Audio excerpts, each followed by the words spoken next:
réglementations algériennes. Décret exécutif numéro 0511 du 27 août El-Kada 1425 correspondant au 8 janvier 2005 fixant les conditions de création, d'organisation et de fonctionnement du service d'hygiène et de sécurité ainsi que ses attributions. Article 1. En application de l'article 26 de la loi numéro 8807 du 26 janvier 1988, susvisé, le présent décret a pour objet de fixer, au sein de tout organisme employeur, les conditions de création, d'organisation et de fonctionnement du service d'hygiène et de sécurité, en milieu de travail, ainsi que ses attributions. Article 2. Le service d'hygiène et de sécurité constitue une structure organique de l'organisme employeur. La création du service d'hygiène et de sécurité est obligatoire chaque fois que l'importance de l'organisme employeur ou la nature de ses activités l'exige. Article 3. L'organisme employeur est tenu de créer un service d'hygiène et de sécurité lorsque le nombre de travailleurs employés est supérieur à 50 travailleurs. Article 4. L'organisme employeur est tenu de créer un service d'hygiène et de sécurité lorsqu'il exerce une des activités relevant du secteur de l'industrie, toutes branches confondues, ou des secteurs du bâtiment, des travaux publics et de l'hydraulique.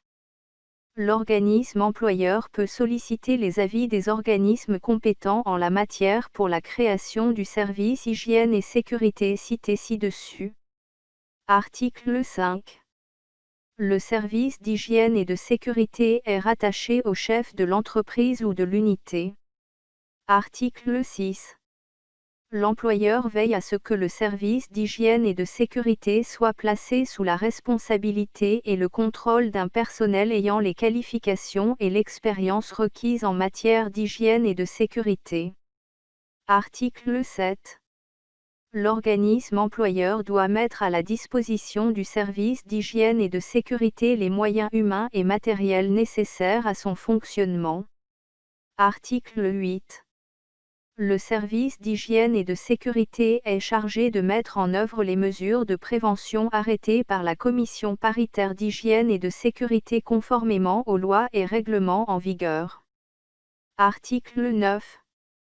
Le service d'hygiène et de sécurité a pour attribution d'élaborer, avec la participation de la Commission paritaire d'hygiène et de sécurité, la politique générale de l'employeur en matière d'hygiène et de sécurité et de veiller à sa mise en œuvre. De s'assurer du bon fonctionnement des moyens de prévention dont dispose l'organisme employeur. D'inspecter, en liaison avec la Commission paritaire d'hygiène et de sécurité, les lieux et postes de travail. De veiller à l'application des prescriptions prévues par la législation et la réglementation en vigueur, ainsi qu'à l'observation des consignes d'hygiène et de sécurité en milieu de travail. D'élaborer, en liaison avec la Commission paritaire d'hygiène et de sécurité, les plans annuels et pluriannuels de prévention des risques professionnels en matière d'hygiène et de sécurité. D'assister la Commission paritaire d'hygiène et de sécurité dans toute enquête sur les accidents et incidents qui auraient révélé l'existence d'un danger susceptible d'entraîner des conséquences graves. D'établir les statistiques se rapportant aux accidents du travail et d'en informer l'inspecteur du travail territorialement compétent. De contribuer à l'éducation, l'instruction et la formation du personnel de l'organisme employeur dans le domaine de l'hygiène et de la sécurité. D'établir, en liaison avec la Commission paritaire d'hygiène et de sécurité, les programmes annuels et pluriannuels en matière de formation et de perfectionnement de l'ensemble du personnel, notamment des nouveaux recrutés. D'informer et sensibiliser les travailleurs concernés par des instructions écrites au sujet des risques liés au processus de fabrication, postes de travail, équipements de protection individuelle et de leur utilisation. D'effectuer des enquêtes relatives aux accidents du travail et maladies professionnelles. Article 10.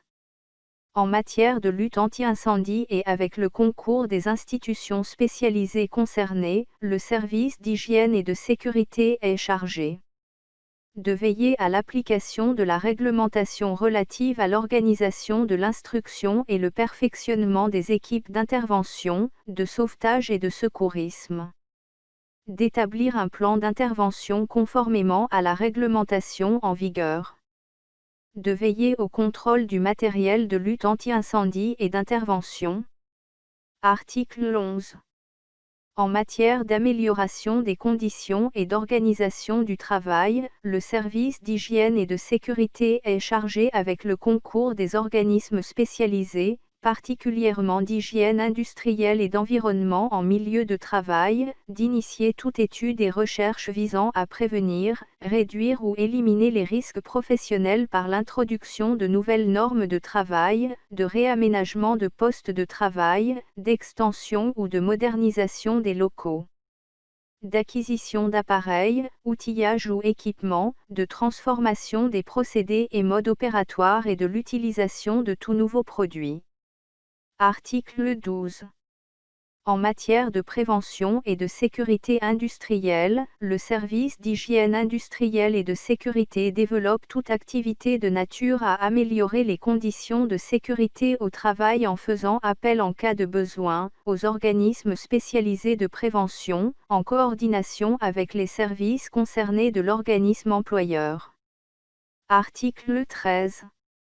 Outre les attributions définies aux articles 8 à 12 ci-dessus, le service d'hygiène et de sécurité est chargé de la tenue et de la mise à jour des registres suivants. Le registre d'hygiène, de sécurité et de médecine du travail. Le registre des vérifications techniques des installations et équipements industriels. Le registre des accidents du travail. Les registres prévus à l'alinéa ci-dessus sont cotés et paraphés conformément à la réglementation en vigueur. Article 14. Le responsable du service d'hygiène et de sécurité participe, à titre consultatif, aux travaux des organes d'hygiène et de sécurité légalement constitués au sein de l'organisme employeur, pour toute question relative à l'hygiène et la sécurité. Article 15.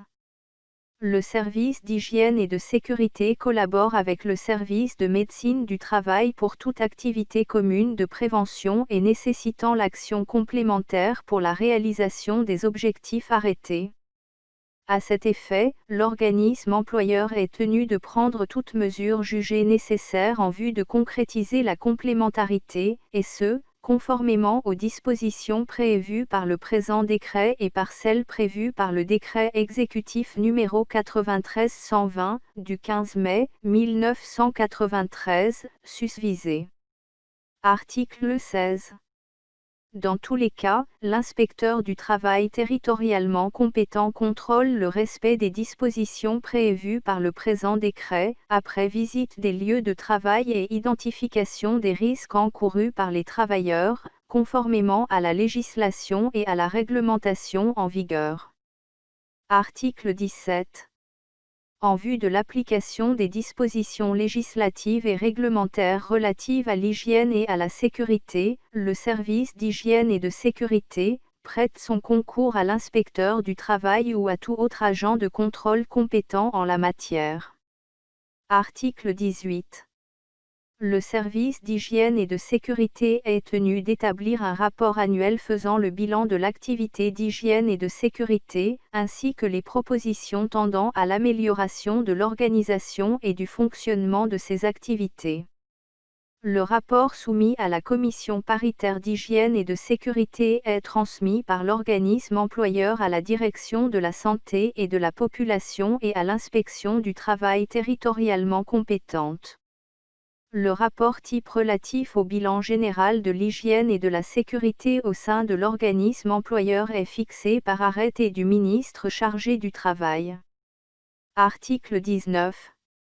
Les missions et attributions du service d'hygiène et de sécurité ne peuvent se substituer à celles de la commission paritaire d'hygiène et de sécurité.